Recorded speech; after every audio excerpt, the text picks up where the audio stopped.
पाकिस्तान मुस्लिम league नून के रहनुमा राना सनाउल्लाह का कहना है कि फरवरी के पहले हफ्ते में इलेक्शन होंगे। नवाज शरीफ की नाअहली खत्म हो चुकी, उनको जिस केस में सजा हुई वो कमजोर है। एक निजी टीवी के प्रोग्राम में बात करते हुए उनका कहना था कि वो अपनी सजा के खिलाफ नजरसानी अपील करेंगे जिसमें जमानत यकीनी है। फरवरी के पहले हफ्ते में इलेक्शन जरूर होंगे। हल्का बंदियों के बाद इंतखाबात होंगे। उन्होंने कहा कि हल्का बंदियों का अमल शुरू होने के बाद सदर इंतखाबात की तारीख का ऐलान नहीं कर सकते। उन्होंने ये भी कहा कि इलेक्शन से कबल ट्रांसफार्मर पोस्टिंग होती है। पीपल्स पार्टी की तनकीद का कोई जवाब नहीं। पीपल्स पार्टी को इंतखाबात से कबल ट्रांसफर पोस्टिंग का बयानिया सूट करता है। Chairman Pakistan forex exchange association मुल्क बलूचिस्तान ने कहा है कि आर्मी चीफ ने वो बेड़ा उठाया जो सिविल हुकूमत को उठाना था। ऑपरेशन जारी रहा तो डॉलर का रेट 250 तक भी आ सकता है। एक वीडियो बयान में मुल्क बलूचिस्तान का मुल्क भर में डॉलर की ज़ख़ीराअंदोज़ी और स्मगलिंग के खिलाफ जारी क्रैकडाउन पर बात करते हुए कहना था कि क्रैकडाउन पर आर्मी चीफ को कौम की तरफ से मुबारकबाद देता हूँ। उन्होंने कहा कि आर्मी चीफ ने ये बेड़ा उठाया जो सिविल हुकूमत को उठाना था। मजबूरन ये भारी पत्थर आर्मी चीफ ने उठाया और कर दिखाया। Chairman Pakistan forex exchange association का कहना था कि क्रैकडाउन की वजह से आज पाकिस्तान में चीनी के रेट कम हो रहे हैं। अपनी बात जारी रखते हुए उन्होंने कहा कि बिजली और पेट्रोल के रेट भी कम होंगे जबकि डॉलर का रेट भी मुसलसल कम हो रहा है। ऑपरेशन जारी और स्मगलिंग बंद रहती है तो डॉलर 250 तक भी आ सकता है। जब से क्रैकडाउन हुआ है एक्सचेंज कंपनी की सप्लाई बहुत बढ़ गई है। आज एक्सचेंज कंपनी ने 15 मिलियन डॉलर इंटरबैंक में फरोख्त किए हैं। उनका कहना था कि उम्मीद है इस माह हम 500 मिलियन से ज्यादा डॉलर इंटरबैंक में सरेंडर करेंगे। एक्सचेंज कंपनीज में करेंसी सेल करने वाले क्लाइंट्स की आमद कम हो गई है।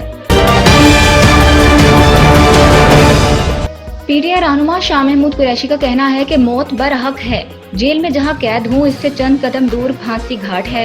इस्लामाबाद की अदालत में पेशी के मौके पर शाह महमूद कुरैशी ने मीडिया से बात करते हुए कहा, गद्दारी की ना करेंगे। मुल्क हमारा है जो हमें अजीज है। मुझे यकीन है कि मैंने कभी मुल्क से गद्दारी नहीं की। एतमाद से कहता हूँ मुल्क का वफादार हूँ।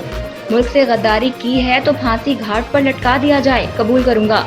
शाह महमूद कुरैशी ने कहा कि पीटीआई के चेयरमैन एक ही थे और हैं, इसमें कोई इबहाम नहीं है। मैंने हमेशा पाकिस्तान के मफादात को अव्वलियत दी है। मैंने हमेशा पाकिस्तान के मफादात को अव्वलियत दी है। उन्होंने कहा कि चेयरमैन पीटीआई का कोई नेमुल बदल नहीं हो सकता। पीटीआई की चेयरमैनशिप से मुतल्लिक कयास आराइयाँ और गलत फहमियाँ फैलाई जा रही हैं। बाद में पीटीआई रहनुमा शाह महमूद कुरैशी ने कमरा अदालत में सहाफ़ियों से गुफ्तगू के दौरान कहा कि मैं अडयाला जेल में कैद तन्हाई काट रहा हूँ। दीगर कैदियों की तरह मुझे जेल से बाहर चहलकदमी नहीं करने दी जाती। मेरी फैमिली इस वक्त सबसे ज्यादा टॉर्चर से गुजर रही है। मैं 9 मई के वाकयात में बेकसूर हूँ। मैं मौजूद ही नहीं था। इस वक्त मेरी अहलिया बीमार थी। मैं उनकी तीमारदारी कर रहा था। पाकिस्तान मुस्लिम लीग नून की चीफ ऑर्गेनाइजर मरियम नवाज ने अपने सोशल मीडिया अकाउंट पर प्रोफाइल तस्वीर को तब्दील कर लिया।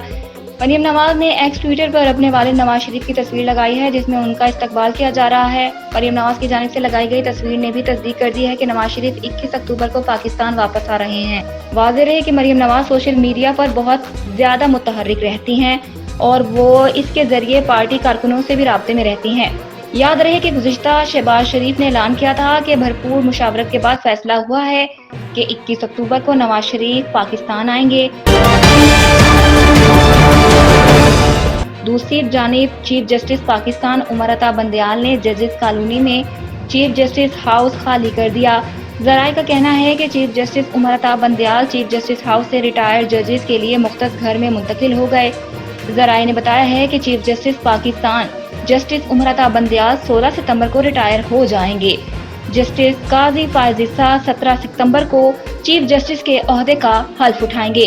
ज़राए ने यह भी बताया है कि नामजद चीफ जस्टिस काजी फायज ईसा रवां हफ्ते चीफ जस्टिस हाउस मुंतकिल हो जाएंगे।